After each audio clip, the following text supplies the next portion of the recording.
ओम शांति।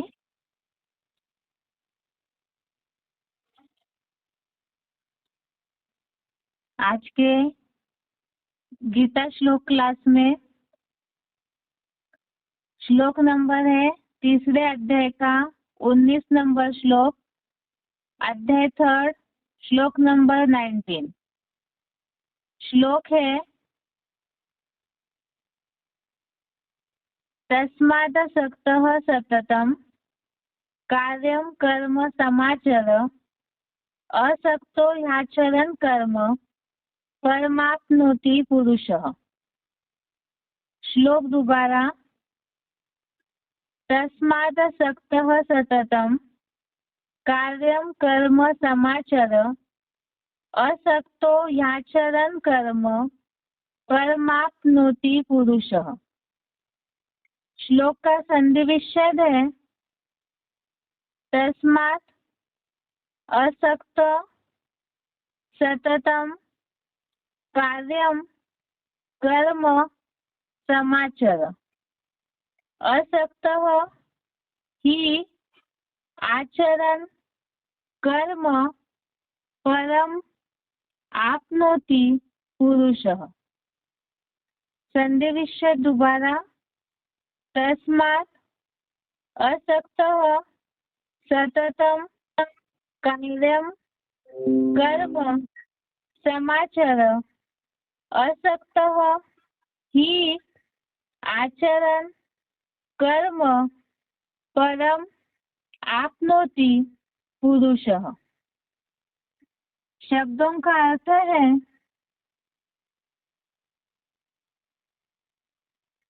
तस्मात् अर्थात इस कारण से, असक्त अर्थात अनासक्त हुआ, सततम कार्यम अर्थात निरंतर करने योग्य, कर्म अर्थात कर्म का, समाचर अर्थात आचरण कर।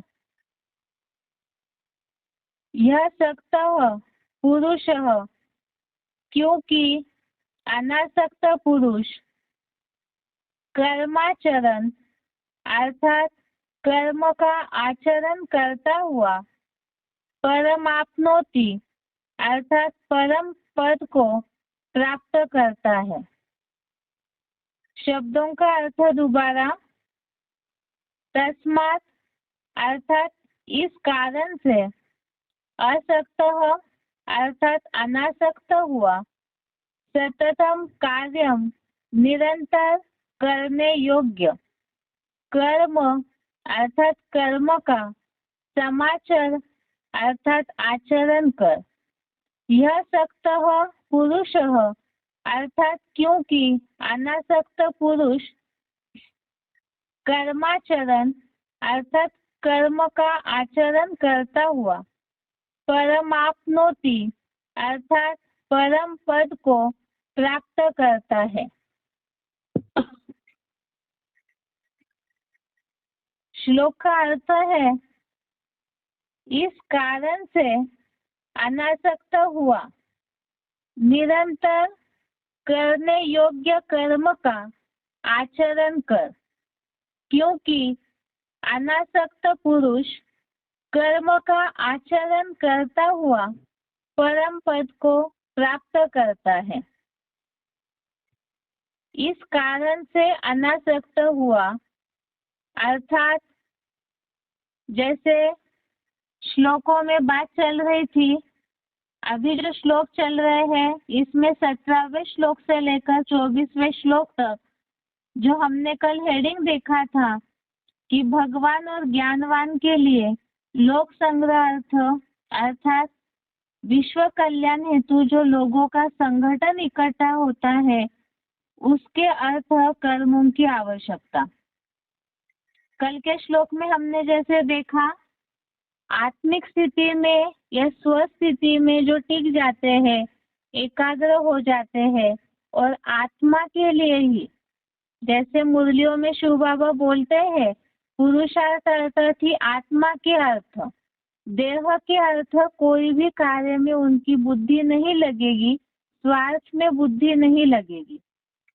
जिन्होंने इस बात का महत्व समझा है, आत्मा अजर अमर अविनाशी है और आत्मा में ही जो प्रीति वाला आत्म तृप्त है, अर्थात आत्मिक स्थिति में ही जो सारे सुखों को देखते हैं और उसके कारण उनके मन में ये बात पक्की हो जाती है गीता के संविधान अनुसार या शिव बाबा मुरलियों में जो बातें समझाते उस अनुसार, तो ऐसी जो आत्माएं हैं आत्मिक स्थिति में जो तृप्त है उनके लिए कोई कार्य शेष नहीं रहता है, क्योंकि आत्मा तो बिंदी है और बिंदी को तो कोई स्वार्थ ही नहीं, ना ही कोई प्रकृति से बंधे हुए उनके कर्म रहते हैं।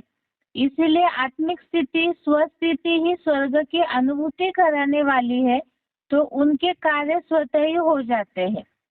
ये बात जिनके बुद्धि में बैठती है उस कारण से अनासक्त हुआ, अर्थात देह को भूल करके देह के संबंधी देह के पदार्थ इन्हीं सब चीजों में आसक्ति होती है। आसक्ति अर्थात अटैचमेंट, लगाव या बुद्धि में बंधन अटका हुआ रहता है। इस कारण जैसी अवस्था अनुभव करनी चाहिए शांति की, वो अनुभव नहीं कर पाते, तो देह भान को भूल करके जो आत्मिक स्थिति का स्वस्थिति का महत्व समझते हैं, उस कारण से अनासक्त हुआ निरंतर करने योग्य कर्म का तो आचरण कर। तो तीसरे अध्याय में शुरुआत में ही जो बातें आई कि जो प्रकृति के गुणों के कारण बरबस कर्म करने पड़ते हैं जो अनिवार्य कर्म है। अब यहाँ बात आ रही है कि यज्ञ कर्म की, अनिवार्य कर्मों के बाद जो भगवान ने अर्जुन को कर्मों का महत्व बताया कि यज्ञ कर्मों को कर जिससे ही कल्याण की प्राप्ति होगी, और यज्ञ कर्मों में भी खास विश्व कल्याण यज्ञ कर्म में समाया हुआ है।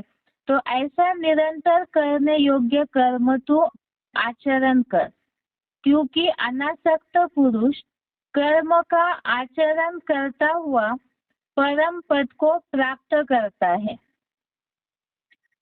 ज्यादातर दुनिया में जितने भी लोग हैं, जैसे इसके पहले भी हमने श्लोकों में समझा, भगवान के अर्जुन को बार बार गीता के श्लोकों में शांति की बात बता रहे, या तो परम पद की कल्याण की बात जहाँ भी बता रहे हैं, तो इस अवस्था की शांति की, विष्णु लोकीय परम पद की प्राप्ति या तो अतीन्द्रिय सुख की कामनाएं, ये जो भी बातें बताई है, तो ये सबका अनुभव तभी हो सकता है जब अनासक्त होकर के कर्म करें। अब यहाँ ये तो सिंपल अर्थ हमने देखा, जो कि और भी जो गीता की किताबें भक्ति मार्गीय लोगों के द्वारा बनी हुई है, तो उसमें इस तरह की बातें बताई है। ज्यादातर जो गहरी बातें नहीं जानते हैं, तो यही समझते हैं, जिससे ही दुनिया में लोग सोचते हैं कि कर्म ही पूजा है। वास्तव में भगवत गीता में कौन सा कर्म करना है उसी के बारे में बताया है कि निरंतर करने योग्य कर्म का तो आचरण कर, लेकिन वो कर्म यज्ञ कर्म हो, और वो यज्ञ ऐसा हो जो स्वयं भगवान के द्वारा स्थापित किया है और जिसमें विश्व का कल्याण समाया हुआ है, अर्थात ज्ञान यज्ञ की ईश्वरीय सेवा, और उसमें तन मन धन की पूरी तरह से आहुति दे करके अनासक्त होकर के केवल विश्व नवनिर्माण के लक्ष्य से जो कर्म करते हैं, तो उसी से ही परम पद की प्राप्ति की अनुभूति होगी। एक बार इसका क्लैरिफिकेशन सहित अर्थ देखते हैं।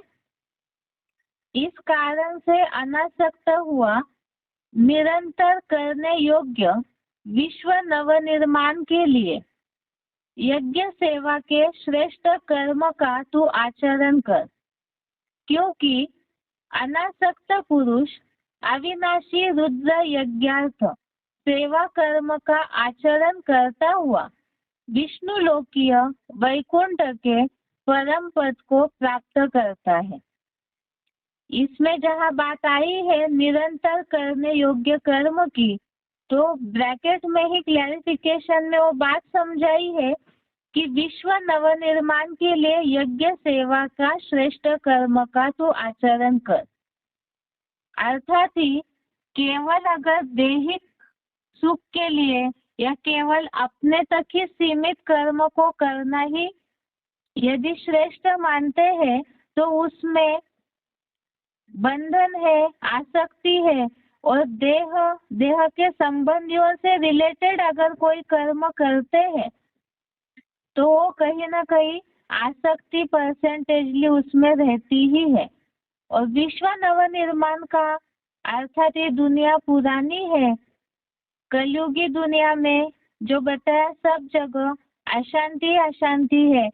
और जैसे 18वें अध्याय के बहुत से श्लोकों में ये बात आई है कि जहाँ मनुष्य की बुद्धि तामसी हो जाती है तो वहाँ संकुचित हो जाती है। तो इसका मतलब ही वो आसक्ति है, संकुचित बुद्धि ही आसक्ति है। इसीलिए ही देह भान को भूल करके आत्मिक स्थिति में स्थित होकर के केवल नया विश्व बने, नई दुनिया बने, ऐसे शांति की दुनिया की स्थापना हेतु ही जो परमात्मा के द्वारा रचे हुए यज्ञ, ज्ञान यज्ञ की सेवा का कर्म जो करते हैं, और उसमें भी उसी के साथ साथ विश्व नवनिर्माण ही केवल लक्ष्य रख के जो अनासक्त होकर के कर्म करते हैं, तो ऐसों को ही विष्णु लोकीय वैकुंठ के परम पद की प्राप्ति होती है। इसी से रिलेटेड और भी श्लोक है। दूसरे अध्याय का 51 नंबर श्लोक हमने इसके पहले समझा है। अध्याय सेकंड श्लोक नंबर 51। इस श्लोक का भावार्थ देखते हैं। इसी से मिलता जुलता श्लोक का भावार्थ है, क्योंकि शिव बाबा से बुद्धि लगाने वाले ज्ञानी जन विश्व कल्याण के कर्म से उत्पन्न हुए फल को त्याग कर जन्म जरा मरणादिक बंधनों से विशेष रूप से मुक्त हुए पाप रहित अतीन्द्रिय सुख वाले कलातीत विष्णु लोकीय परम पद को वैकुंठ में प्राप्त करते हैं। जैसे 19 नंबर श्लोक में भी ये बात आई कि जो अनासक्त पुरुष यज्ञ सेवा का कर्म करते हैं वो विष्णु लोकीय वैकुंठ पद की प्राप्ति करते हैं। इस श्लोक में भी यही बात बताई कि केवल शिव बाबा से बुद्धि लगाने वाले, अर्थात इस दुनिया में जितने भी देह के संबंधी देह के पदार्थ है, देह भान है, तो इनमें आसक्ति है, और आसक्ति है अर्थात बंधन है, और बंधन है तो जिस तरह से जो प्राप्ति होनी चाहिए शांति की, विष्णु लोकीय स्वर्ग की जो अनुभूति होनी चाहिए, वो अनुभूति नहीं हो सकती। इसलिए बताया इस श्लोक के भावार्थ में शिव बाबा से बुद्धि लगाने वाले ज्ञानी जन विश्व कल्याण के कर्म से उत्पन्न हुए फल को, इसके पहले भी हमने देखा यज्ञ सेवा तो करनी है, लेकिन आसक्ति को छोड़ करके यज्ञ सेवा करनी है। विश्व नवनिर्माण का जो कार्य करते हैं उससे भी जो फल प्राप्त होता है, अर्थात यज्ञ सेवा करते हैं, कईयों को ज्ञान सुनाने की सेवा करते हैं, या तो ईश्वरीय यज्ञ में अलग अलग प्रकार से तन की सेवा, कर्मणा की सेवा हो, धन की सेवा हो, अलग अलग प्रकार की जो भी मदद करते हैं ईश्वरीय कार्य में, तो उसके बाद उसके रिजल्ट में जो फल प्राप्त होता है, अर्थात इसे अगर सिंपल शब्दों में समझना है तो जैसे कोई बहुत तन की कर्मणा सेवा करते हैं यज्ञ में, तो उसके बाद यदि उनकी महिमा होती है, कोई अच्छी बातें बोल देते हैं, तो कई बार उसमें देहभान आ जाता है। और सेवा करने के बाद अगर किसी ने रिजल्ट में कुछ भी नहीं कहा तो मन मायूस हो जाता है। तो ऐसे जो फल है, विश्व नवनिर्माण का कार्य करना है, यज्ञ सेवा का कर्म करना है, लेकिन आसक्ति छोड़ करके, उसके फल की प्राप्ति की इच्छा छोड़ करके जो कर्म करते हैं, तो ऐसे परम पद या विष्णु लोकीय जो वैकुंठ की प्राप्ति है उसे करते हैं। इसके साथ साथ और भी इस श्लोक से रिलेटेड और श्लोक है, उसे भी देखते हैं।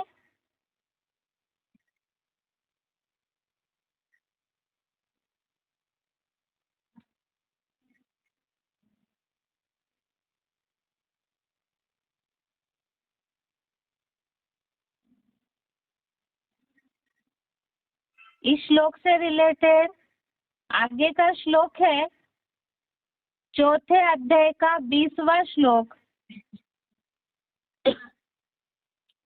चौथे अध्याय का 20वां श्लोक, अध्याय 4, श्लोक नंबर 20। ये श्लोक में बात आई है, शिव बाबा सिवाय किसी के आश्रयहीन कर्म फल की आसक्ति त्याग कर सदा संतुष्ट हुआ वह सहज योगी सांसारिक कर्म में अच्छी तरह लगा रहने पर भी कुछ भी नहीं करता।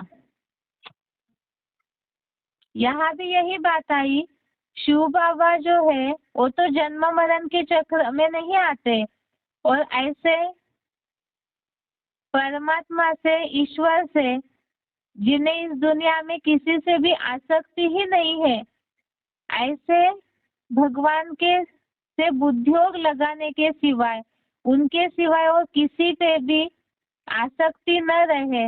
आश्रय अर्थात ही आसक्ति, तो ऐसे आश्रयहीन होकर के कर्म फल की आसक्ति त्याग करके अच्छी तरह से कर्म में लगा रहने पर भी कुछ भी नहीं करता है, अर्थात केवल विश्व कल्याण यही उनकी सेवा का लक्ष्य होगा।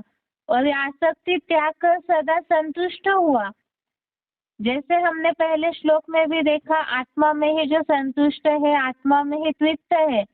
इसी तरह यहाँ कर्म फल की आसक्ति तभी त्याग सकते हैं जब आत्मिक स्थिति में रहेंगे। और ऐसे जो संतुष्ट रहते हैं वो करते हुए भी कुछ नहीं करते, जैसे आत्मिक स्थिति वालों के कर्म अकर्म हो जाते हैं। 18वें अध्याय का 49 नंबर श्लोक, अध्याय 18 श्लोक नंबर 49, इसके भावार्थ में भी ये बात आई है, सब परिस्थितियों में आत्मजयी, आसक्ति रहित बुद्धि वाला, कामनाहीन, समुचित त्याग से परम श्रेष्ठ कर्म रहित सिद्धि को प्राप्त करता है। इसमें सिद्धि की बात बताई है, जो ब्रैकेट में बताया है क्लैरिफिकेशन में, अतीन्द्रिय सुख से भरे कलातीत वैकुंठ की सिद्धि को प्राप्त करता है।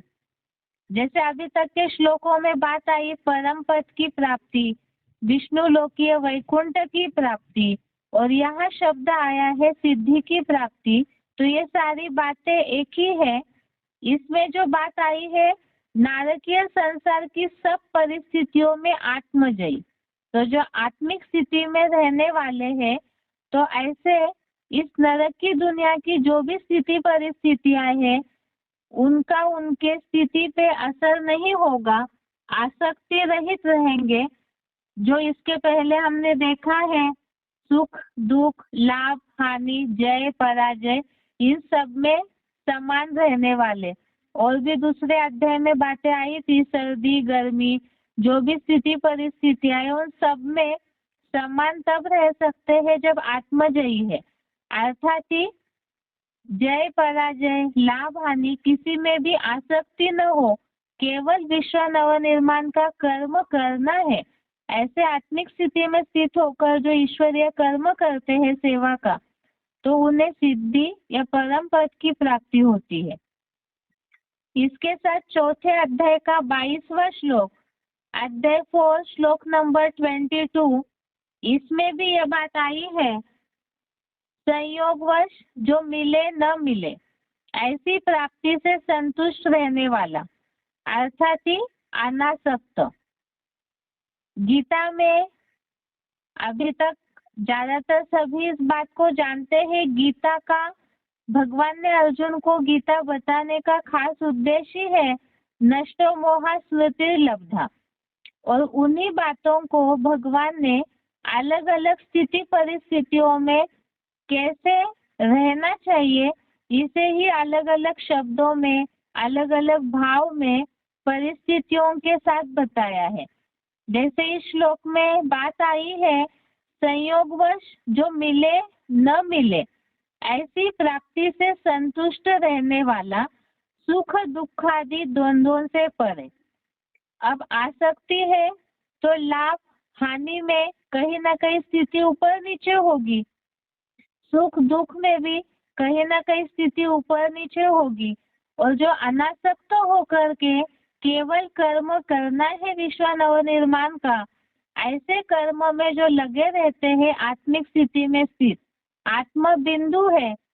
जैसे परम धाम में आत्मा बिंदु है तो उसके ऊपर कोई भी बातों का असर ही नहीं होता है और बिल्कुल निसंकल्प स्टेज में रहती है आत्मा। तो यहाँ शिव बाबा भी यही पुरुषार्थ सिखा रहे हैं कि देह में रहते हुए भी, शरीर में रहते हुए भी आत्मा इतनी डिटैच अवस्था का अनुभव करे कि सारी बातों का प्राप्ति अप्राप्ति सुख दुख ये सारी बातें तो देह से संबंधित है और देह भानी नहीं रहेगा तो इससे परे हो जाएंगे अर्थात ही अनासक्त। ऐसे ही ईर्ष्याहीन और पूर्वकृत अपने ही किए कर्मों की सफलता असफलता में समानता करके आत्मस्थ हुआ बंधन में नहीं पड़ता, आत्मा में स्थिर हुआ कोई भी प्रकार के बंधन में नहीं पड़ता। तो सारी बातें एक ही है। भगवान ने अर्जुन गृहस्थी थे तो गृहस्थी अर्जुन को इस बात की शिक्षा दी है। ज्यादातर ऐसे होता है गृहस्थ व्यवहार में रहते हुए जो भी पुरुषार्थ कर रहे हैं अपने घर गृहस्थ में रहते हुए, या तो ये जो विश्व है इतना बड़ा कलयुगी संसार है, इस संसार में रहते हुए इन स्थिति परिस्थितियों का सामना करते हुए भी अनासक्त स्टेज तभी अनुभव होगी जिसके लिए मुरलियों में शिव बाबा बार बार बताते हैं कि आत्मिक स्थिति का प्रैक्टिस कूट कूट के करनी चाहिए। जब लगातार आत्मा बिंदु में ही मन बुद्धि स्थिर रहेगी तो ये जो भी बातें हैं सफलता असफलता सुख दुख लाभ हानि सारी जो भी बातें हैं जिनमें कहीं ना कहीं बुद्धि खींच जाती है, आसक्ति अर्थात इन सब बातों में से खुशी हुई सुख मिला तो भी आसक्ति है, कहीं ना कहीं बुद्धि उन संकल्पों में अटक जाती है। दुख हुआ असफलता मिली तो भी बुद्धि कहीं ना कहीं वहाँ संकल्पों में अटक जाती है, संकल्प उसमें चलने लगते हैं अर्थात ही आसक्ति है। इसीलिए ही इन सब बातों से परे होने के लिए बोला है। जैसे दूसरे अध्याय में भी हमने श्लोक देखा था जो भगवान ने अर्जुन को बोला, इन सब बातों से परे सत्व गुण में आत्म बिंदु में स्थिर हो जा। तो ऐसी जहाँ स्थिति हो जाएगी तो बंधन में नहीं फंसेंगे, परम पद की अनुभूति होगी विष्णु लोक की और साथ में सिद्धि की प्राप्ति भी होगी। यह आज के श्लोक का अर्थ है। इसके साथ साथ उच्चारण सुनते हैं, उसके बाद इस श्लोक से रिलेटेड सिलेक्टेड पॉइंट।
लिखेंगे।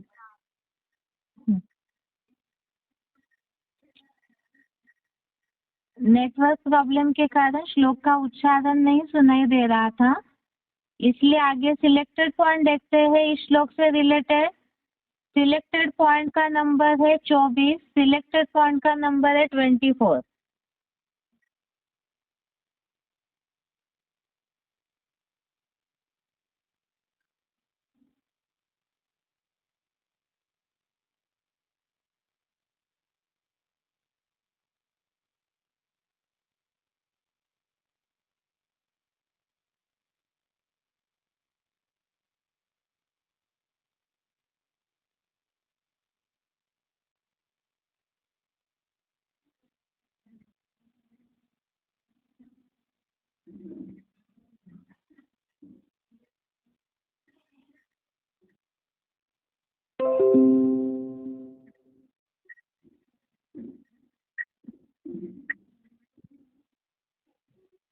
निष्काम कर्म किसे कहते हैं?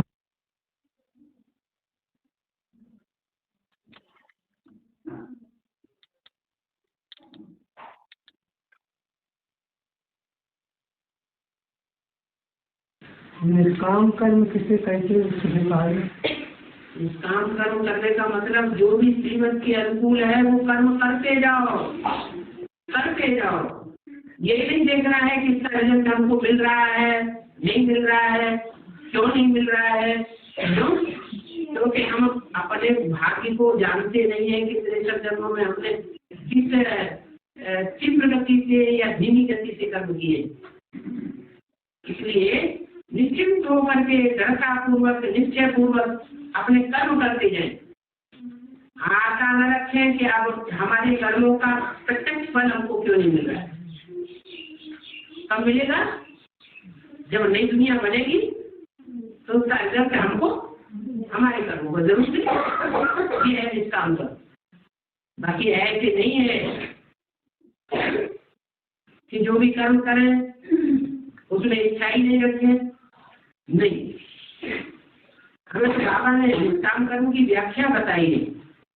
बाबा हमको बताते हैं कि तुमको स्वर्ग में जाना है, अच्छे कर्म करेंगे तब स्वर्ग में जाएंगे, श्रीमत के अनुकूल कर्म करेंगे तब स्वर्ग में जाएंगे, या मनमत और मनुष्यों की मत पर करेंगे तो स्वर्ग में जाएंगे। श्रीमत पर अगर हम कर्म करेंगे से जो पाठधारी संसार में प्रैक्टिकल में आया हुआ है उसके अनुसार जैसे कहे वैसे कर्म करेंगे तो हम जरूर स्वर्ग में जाएंगे।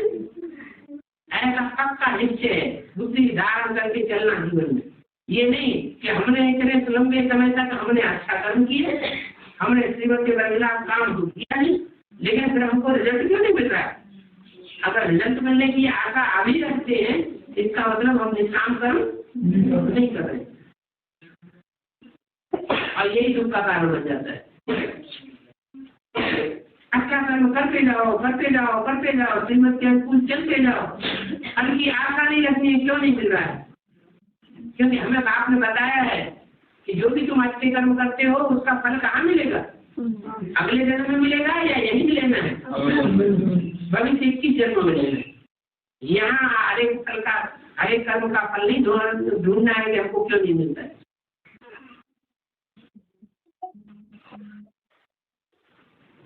ये भी कर्मों की पूरी गति में एक बात आती है, उनको इस बात में बहुत ज्यादा मुझ रहे हैं, बहुत परेशान हो रहे हैं।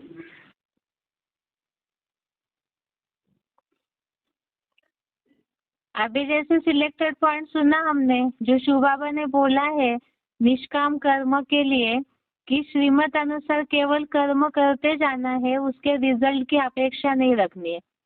ज्यादातर ऐसे होता है, जो कलयुगी शूटिंग चल रही है, पुरुषार्थियों की जो युद्ध की स्थिति, परीक्षाओं का समय चल रहा है, इसमें बहुत ज्यादा उलझने मन में आती है, मूंझ जाते हैं बहुत लोग, या तो अपसेट हो जाते हैं, अवस्था खराब हो जाती है। इसलिए क्योंकि कर्म करते ही हम उसके रिजल्ट की अपेक्षा रखते हैं। तो यहाँ रिजल्ट की अपेक्षा अर्थात ही उसके लिए ही अनासक्त होना जरूरी है, क्योंकि गीता का खास कर्म का उद्देश्य ही है हर प्रकार के कर्म से उत्पन्न हुए फल को त्यागना। चाहे लौकिक दुनिया में भी हम कर्म कर रहे हैं, वैसे तो भगवत गीता में खास विश्व नवनिर्माण का जो यज्ञ सेवा का कर्म है उससे अनासक्त होने बोला है। और साथ में ही इसके पहले शुरू में जो हमने श्लोक देखे, जो अनिवार्य कर्म करते हैं लौकिक जीवन में, उससे भी उसके रिजल्ट से, फल से अपेक्षा न रख करके, फल की अपेक्षा अर्थात ही आसक्ति, और आसक्ति अर्थात बंधन, तो उससे भी अनासक्त होना है। क्योंकि रिजल्ट यह श्रीमत अनुसार जितना चलते जाएंगे तो उसकी प्राप्ति हमें संगम की स्वर्ग की जो अवस्था है उसमें अनुभव होगी। आगे का पॉइंट है वार्तालाप नंबर 1690, 35 मिनट से लिया हुआ पॉइंट है, डिस्कशन नंबर 1690।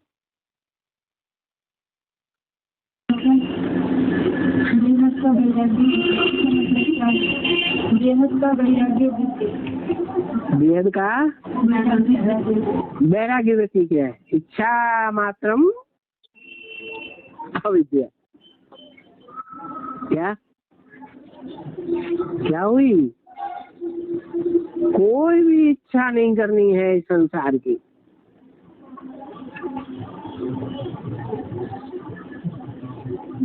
फिर क्या करना है?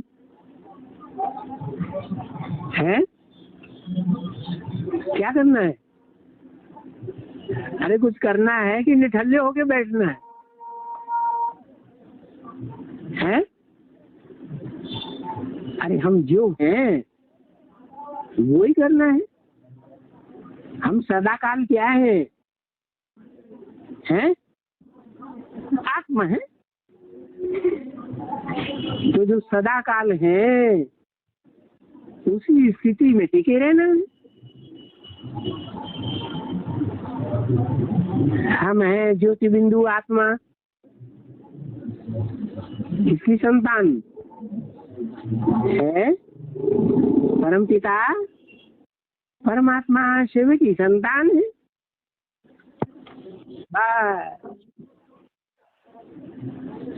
इस स्थिति में स्थित होना परम वैराग्य की निशानी। इसलिए सबसे ऊंची स्टेज गाई हुई भक्ति है, नीचे स्टेज ज्ञान है, भक्ति से ऊंची स्टेज, और भक्ति से भी ऊंचा क्या है? वैराग, हद का वैराग। जंगल में चले गए, बाल बच्चों को छोड़ दिया, धन संपत्ति का त्याग कर दिया, वो सब है हद का वैराग। क्यों? क्योंकि जंगल में चले जाने के बाद भी अगर काम विकार की उत्तेजना आई और स्त्री याद आने लगी तो मन का वैराग हुआ है? नहीं हुआ।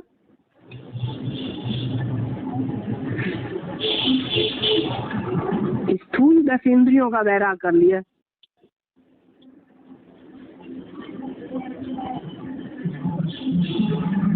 कि स्थूल हाथों से स्त्री को स्पर्श नहीं करेंगे,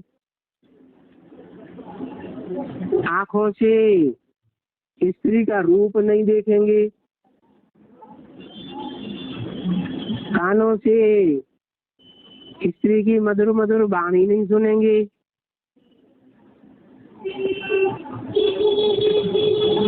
स्थूल इंद्रियों का वैराग किया। या स्थूल इंद्रियों से भी जो ज्यादा पावरफुल है मन का वैराग भी किया नहीं किया? गीता में तो कहा है इंद्रियाणि तरान्या हो, इंद्रियां बड़ी प्रबल हैं, लेकिन इंद्रियों से भी है। इंद्रियेभ्यः परम मन, इंद्रियों से भी मन बहुत प्रबल है। 10 इंद्रियां कार्य करें और मन कहीं दूसरी जगह लगा हुआ हो, इंद्रियों के कार्य का सहयोग न दे तो इंद्रियों का कोई कर्म का फल नहीं मिलेगा। मिलेगा नहीं।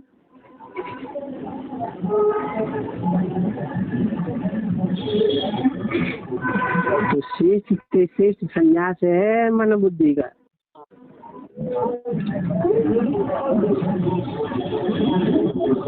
मन में जो इच्छाएं पैदा होती हैं, संकल्प पैदा होती हैं, विकल्प पैदा होती हैं, उन सबका त्याग होने लगे। त्याग हो जाए, ये है परम वैराग्य, असली वैराग्य। विराग, राग माने प्यार, वि माने विपरीत। क्या?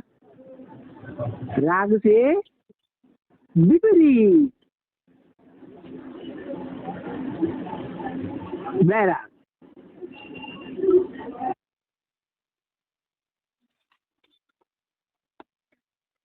आगे का पॉइंट है audio 225, audio number 225, time 32 minutes.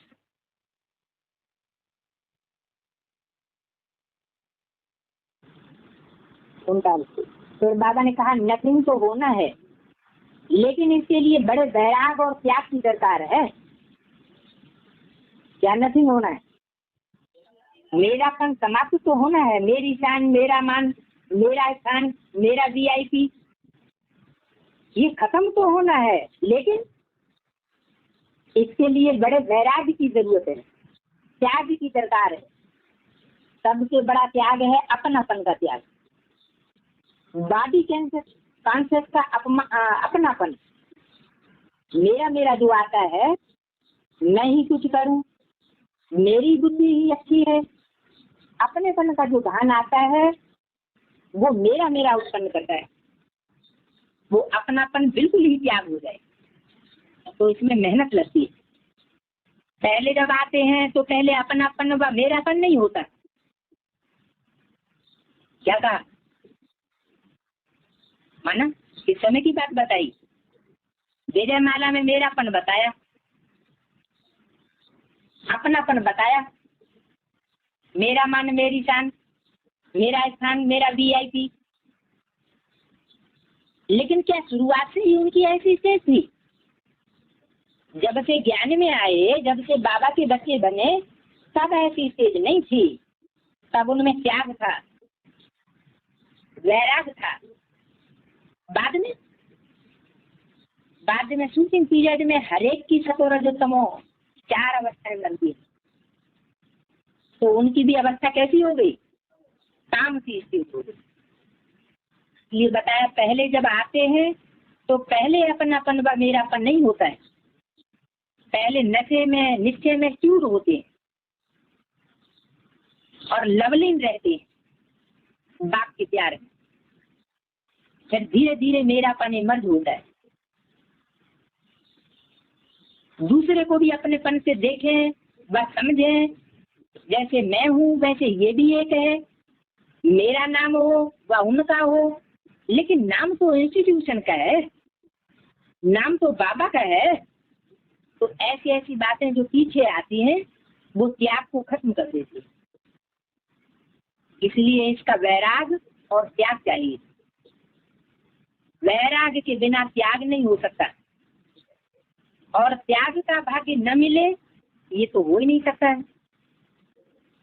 किसको प्रत्यक्ष मिलता है, किसको थोड़ा देरी से मिलता है। क्या? त्याग का भाग्य। तो बाबा ने कहा नथिंग होना ही है, लेकिन जब हरेक के मन में वैराग्य के त्याग की लहर उत्पन्न हो तब नथिंग होगा, नहीं तो तब तक समथिंग रहेगा। हमने कहा बाबा हम लोगों का एक संगठन पूरा हुआ, अब दूसरा हो रहा है। हमने कहा आपको हमारे संगठन से खुशबू तो आ रही है ना? बाबा ने कहा हाँ एक खुशबू आ रही है, इच्छा की खुशबू सभी में है। कौन सी इच्छा है ना? कि हमको अच्छा बनना है।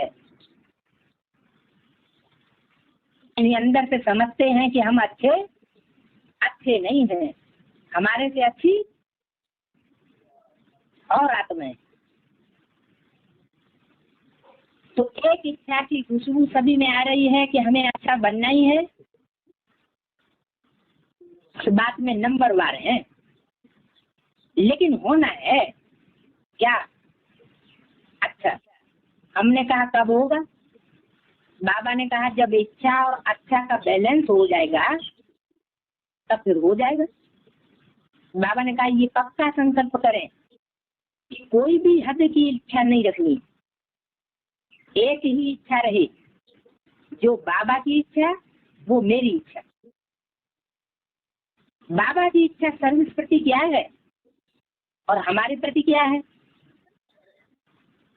जो बाबा की इच्छा वो ही हमारी इच्छा हो, इस बात में समानता हो। ये इच्छा ही समथिंग को समाप्त कर नथिंग कर देगी। तो पहले वैराग्य फिर त्याग होगा। हद की इच्छाएं समाप्त कर जो बाबा की इच्छा वो मेरी इच्छा रहे तो अच्छा बन ही जाएंगे। ओम शांति। अभी के दोनों पॉइंट में जैसे हमने समझा बेहद के वैराग्य के लिए बोला, और साथ में ही मैंपन मेरापन ये सब इच्छाएं जो है वो अच्छा नहीं बनने देती है। तो बेहद का वैराग्य जो बोला शिव बाबा ने कि स्थूल में घर बार छोड़ना, स्थूल में कुछ छोड़ने की केवल बात नहीं है, बात यहाँ है मन बुद्धि से कोई आसक्ति नहीं होनी चाहिए। जैसे बेसिक कोर्स में शुरुआत में ही ज्ञान में जब आते हैं तो ये बात समझाई जाती है कि हम सब इस सृष्टि पर मेहमान हैं, अर्थात आत्मा ने तो ये चोला केवल कार्य के लिए लिया हुआ है। तो ये बात जहाँ बुद्धि में रहेगी कि इस सृष्टि में हमारा कुछ भी नहीं है, तो अपने आप ही ऐसी अनासक्ति की बेहद के वैराग्य की स्टेज आ जाएगी। इसके अलावा आगे अभी कुछ पॉइंट्स है अव्यक्तवाणी के, उसे भी देखते हैं।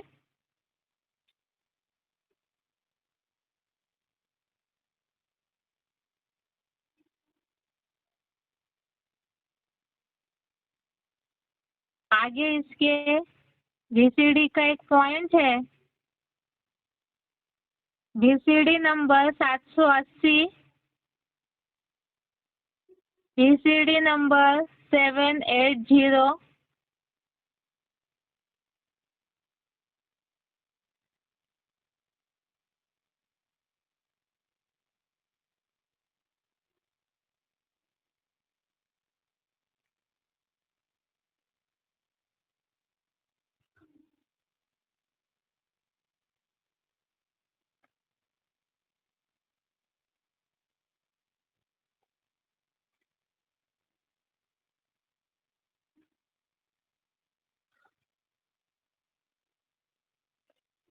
पॉइंट है VCD का, कोई भी स्मृति न आए, हमारे पास है ही क्या, हम खाली हाथ आए थे, जब आए थे तो कुछ भी नहीं था, ये शरीर भी नहीं था। अभी तो इस शरीर को भी भूल जाना है, अनासक्त कर्मातीत बन जाना। कब बनते हैं कर्मातीत? जब देह में, देह के संबंधों में, देह के पदार्थों में कोई में आसक्ति ना रह जाए। आसक्ति नहीं होगी तो याद भी नहीं आवेगी, कर्मातीत बन जावेंगे। अपन को ट्रस्टी समझो। बाप कहते हैं भल घूमो फिरो, बाकी फालतू खर्चा ना करो। जो भी खर्च करना है, तन लगाना है, धन की ताकत लगानी है, विश्व कल्याण में लगाओ। मनुष्य दान बहुत करते हैं ना, एक बार दोबारा VCD नंबर 780, VCD नंबर 780। कोई भी स्मृति ना आए। हमारे पास है ही क्या? हम खाली हाथ आए थे। हम खाली हाथ आए थे जब आए थे तो कुछ भी नहीं था। ये शरीर भी नहीं था। अभी तो इस शरीर को भी भूल जाना है। अनासक्त कर्मातीत बन जाना। कर्मातीत बनते हैं, कब बनते हैं कर्मातीत? जब देह में, देह के संबंधों में, देह के पदार्थों में कोई में आसक्ति ना रह जाए। आसक्ति नहीं होगी तो याद भी नहीं आवेगी। कर्मातीत बन जावेंगे। अपन को ट्रस्टी समझो। बाप कहते हैं भल घूमो फिरो, बाकी फालतू खर्चा न करो। जो भी खर्च करना है, तन लगाना है, धन की ताकत लगानी है, विश्व कल्याण में लगाओ। मनुष्य दान बहुत करते हैं ना। जैसे इस पॉइंट में बताया अनासक्ति की परिभाषा कि कुछ भी स्मृति न आए, अर्थात अभी के जो सिलेक्टेड पॉइंट्स में भी हमने समझा था कि मन बुद्धि से ही सब कुछ त्यागना है। भले इंद्रियों से जो अनिवार्य कर्म है वो कर रहे, लेकिन मन बुद्धि की आसक्ति कहीं भी न रहे तो उस कर्म का रिजल्ट नहीं निकलता है। इसके बाद आगे अव्यक्तवाणी के पॉइंट्स है।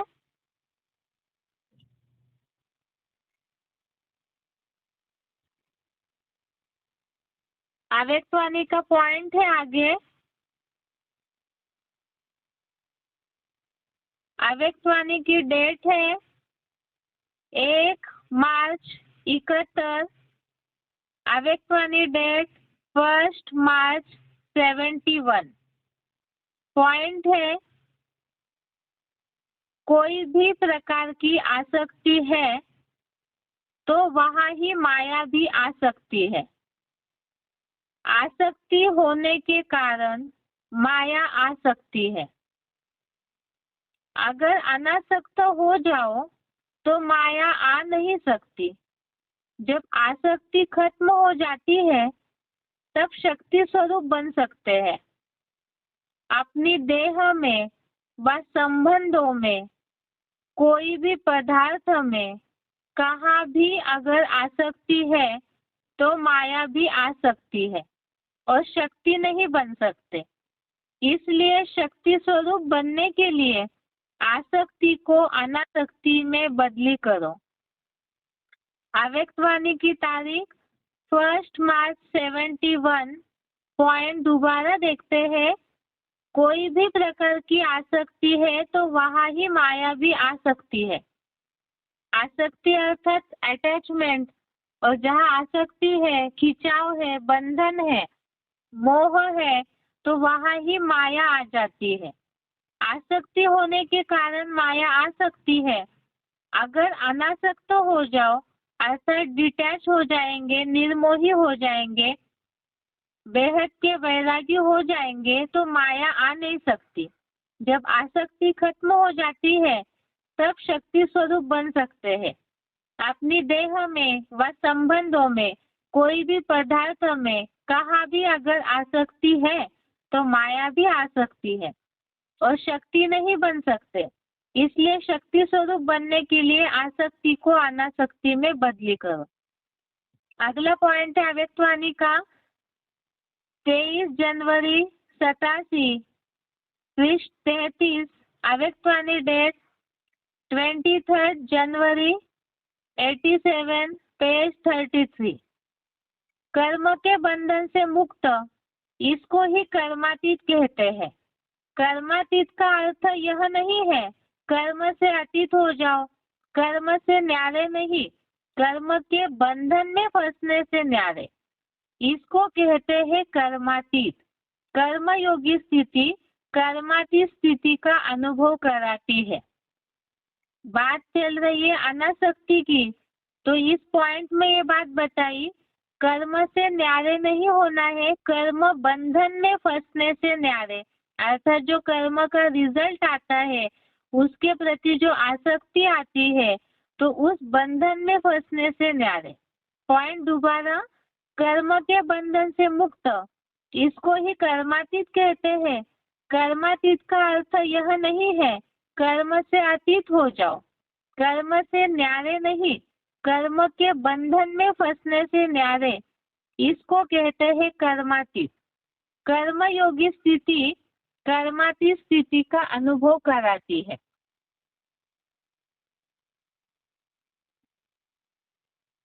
ये आज का श्लोक हो गया।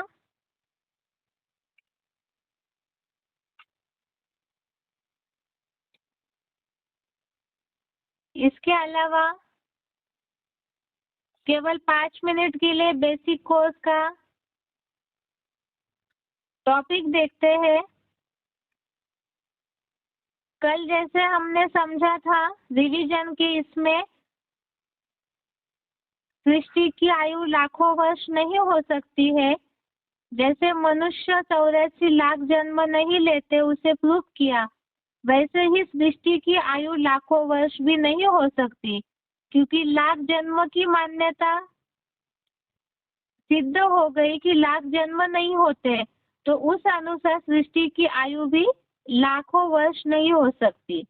दूसरी बात, शास्त्रकारों ने जो दिव्य वर्ष की बातें, अर्थात इस सतयुगी या देवताओं का जो समय है, दिन या वर्ष लंबा दिखा दिया दिव्य वर्ष के नाम से, तो वास्तव में देवता कोई अलग लोक के वासी नहीं है। इसे हमने श्लोकों के आधार से समझा है। देवता और असुर वो इसी सृष्टि के वासी है, अर्थात जब दिव्य गुण बढ़ जाते हैं तो देवता बनते हैं, और आसुरी गुण बढ़ने पर मनुष्य ही असुर बनते हैं। तो ये दोनों भी इसी सृष्टि की बातें हैं।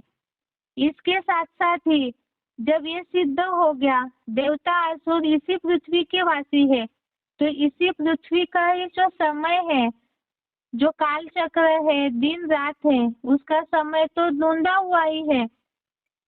इसका मतलब दिव्य वर्ष के रूप में जो देवताओं का दिन लंबा दिखाया है, वो बात भी गलत सिद्ध हो जाती है। अभी अगली बात है, कलयुग की आयु शास्त्रों में एक तरफ तो 1200 वर्ष बताई जाती है, दूसरी तरफ जो पिछली बार हमने हरिवंश पुराण का एक उल्लेख देखा था, जिसमें ये बात आई है, तथा वर्ष सहस्रम तु वर्षाणाम द्वेषते तथा संध्या सह संख्यातम क्रूरम कलियुगम स्मृतम। इसमें ये बात आई है, क्रूर कलयुग अपनी 200 वर्षों की संध्या के साथ 1000 वर्षों का बताया गया है। एक तरफ हरिवंश पुराण इस शास्त्र में कलयुग को 1250 वर्ष का बताया, और दूसरी तरफ शास्त्रकार कलयुग की आयु 40,000 वर्षों की मानते हैं। इसमें हमने पिछली बार भी देखा था, अभी केवल शॉर्ट में रिवीजन के हिसाब से देख रहे हैं कि 5000 वर्ष की सृष्टि, मतलब अभी जो सृष्टि का समय चल रहा है कलयुग का, इसमें हम दुनिया की हालत देख रहे हैं क्या है। कईयों को खाने पीने के लिए नहीं मिल रहा है, रोजगारी नहीं है, समाज में दुनिया में कई ऐसे स्तर है जहाँ गरीबी लगी पड़ी है। तो ऐसी हालत अभी है, जबकि अगर ईस्वी सन के हिसाब से देखेंगे, जो संवत या क्राइस्ट का संवत ईस्वी सन के हिसाब से जो गिनती है, तो अभी 21वीं सदी चल रही है। तो इसका मतलब इसके पहले की जो गिनती नहीं है, उस समय भी अगर कैलकुलेशन करते हैं, तो अभी ही समाज की साइंस इतना बढ़ने पर ये हालत है। तो 40,000 वर्षों के लंबे समय में मनुष्य का हाल क्या हो जाएगा। दूसरी बात है, पुरखों के समय से ही, काफी लंबे समय से, जब से हजारों साल पहले से ऋषि मुनियों ने, साधु संतों ने शास्त्र लिखना, शास्त्र पढ़ना, उनका इंटरप्रिटेशन चालू किया, तब से ही 40,000 वर्ष का ही कलयुग बोल रहे। जब समय आगे बढ़ता जा रहा है, 100-200 वर्ष बीत गए, 400-500 वर्ष आगे आया समय, तो 40,000 वर्ष की गिनती में कुछ तो साल कम करने चाहिए। लेकिन वो कम करते नहीं है। वास्तव में ये जो लंबी लंबी गिनती बताई है, सृष्टि लाखों वर्ष की है, कलयुग 40,000 वर्ष का है, या देवताओं का जो भी गिनती का समय लंबा बताया है, इसका वास्तव में कोई एक्यूरेट हिसाब कोई भी नहीं बता पाए। इसीलिए ही जैसे 84 लाख योनियों की सच्चाई समझी कि कोई हिसाब ही न पूछे, इसलिए लाखों की गिनती में डाल दिया, इसी तरह से शास्त्रों में सृष्टि की आयु को भी हिसाब न पूछे, इसलिए इस तरह लंबी गिनती में कर दिया। दूसरी बात है, शास्त्रों की एक सच्चाई है। एक तरफ शास्त्रों में कल्प की आयु लाखों वर्ष बताई गई है। अब कोई शंकराचार्य निकले, उनकी मत निकली तो 10,000 वर्ष का कल्प बताया, तो कितना फर्क हो जाता है। माना जो भी अलग अलग ऐसे साधु सन्यासी मठ पंथ निकलेंगे तो वो अपने अपनी गिनती बताते हैं। जैसे हम साइंस का भी देखते हैं, रिसर्च वगैरह करते हैं, तो कोई अपनी थ्योरी अलग बताते हैं, दूसरे कोई साइंटिस्ट निकलते हो अपनी गिनती अलग बताते हैं। वैसे शास्त्रकारों ने भी यही किया और इसी के कारण मनुष्यों के मन में सृष्टि की आयु को लेकर, समय को, काल चक्र को लेकर बहुत सारी उलझने हैं। जितने जितने मनुष्य धर्म, जातियां, मते, मठ पंथ बढ़ते गए तो तुंडे तुंडे मते भिन्ना के हिसाब से ढेर सारी मतें हो गई और इसीलिए ही मनुष्य इन सब बातों में उलझ जाते हैं, कंफ्यूज हो जाते हैं। अब लाखों वर्ष का अगर कल्प है या सृष्टि का ये जो काल चक्र बोलते हैं और लाखों वर्ष का है, तो क्या इसका हिसाब प्रूफ प्रमाण के साथ किसी के पास मौजूद है क्या? वो तो नहीं है। तो क्यों मौजूद नहीं है? मनुष्यों के पास जो हिस्ट्री देखने में आती है और 2,500 वर्ष की ही हिस्ट्री क्यों है? अब थोड़ा ड्यूरेशन हो, अर्थात थोड़ा सा काल चक्र का समय हो, कम हो समय की अवधि, तो उसका हिसाब किताब बताया जा सकता है। लेकिन इतना लाखों का हिसाब जो है वो बैठ कर के कौन करेगा? इसीलिए ही इतना सारा लंबा हिसाब तो कोई याद भी नहीं रख सकता है। तो ये सब बातों की उलझने कोई सुलझा नहीं पाए, तो इसीलिए ही लंबा हिसाब करके, ताकि कोई हिसाब ही न पूछे, तो मनुष्यों को इस तरह से उलझा के रखा है। अब कल हम देखते हैं ऋषि मुनि, साधु सन्यासी, ये सब पुराने जमाने से ही नेति नेति करते आए, ना ही वो एक्यूरेट कोई हिसाब बता पाए। तो इसका कारण क्या है? और ये सृष्टि के आयु का हिसाब, आखिर इसकी सच्चाई कौन और कैसे बता सकते हैं? जिज्ञासुओं को जब समझाते हैं तो उनके मन में जो भी पुरानी बातें हैं उसे हमें पहले गलत किस तरह से है उसे प्रूफ के साथ समझाना होगा। उसके बाद ही भगवान जो आकर के असलियत या सच्चाई बताते हैं वो जल्दी जिज्ञासुओं को स्वीकार होगी। दूसरी बात है कि ये सृष्टि की आयु को हमें समझना क्यों जरूरी है? इसलिए जरूरी है क्योंकि मनुष्य जन्म मरण के चक्र में आते हैं, तो हमारा इस सृष्टि पर क्या पार्ट है, ये समझने के लिए जन्मों का, सृष्टि की जो आयु है उसका रहस्य जानना जरूरी है। इसके साथ साथ ही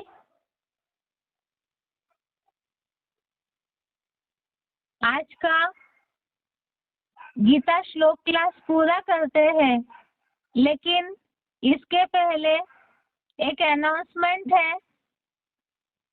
जो भी भाई माउंट आबू सेवा में जाने की इच्छुक है या जिनके पास फ्री समय है, तो वो अपना नाम विजय विहार दिल्ली का जो जनरल फोन है 98 वाला, उस पर, या तो जो अपने नजदीकी मिनी मधुबन है वहां पर अपना नाम बताए और आप अपनी समस्याएं या तो अपनी जो पर्सनल घर की स्थिति वो भी बताए, उस हिसाब से आपको बताया जाएगा।